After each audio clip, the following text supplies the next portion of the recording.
Nagbigay ng tactical support ang mga tuhan ng 111 SAC 11 Special Action Battalion ng PNP SAF sa Drug Enforcement Group Special Operations Unit, Cordillera Administrative Region bilang lead unit kasama ang iba pang law enforcement unit sa isang joint marijuana eradication operation na isinagawa sa Barangay Lokong, Tinglayan, Kalinga.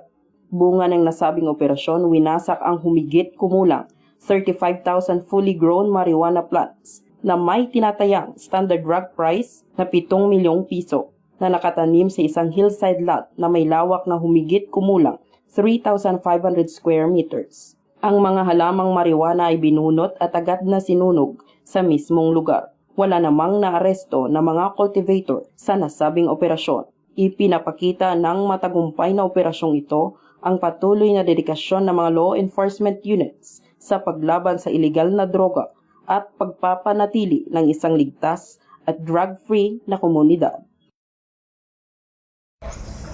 At mula dito sa headquarters sa Port Santo Domingo, Santa Rosa City, Laguna, ang tahanan ng inyong tagaligtas. Ako ang inyong PNN correspondent, Patrolwoman Cherilyn Kalumpita, alagad ng batas, tagataguyod ng Balitang Pulis.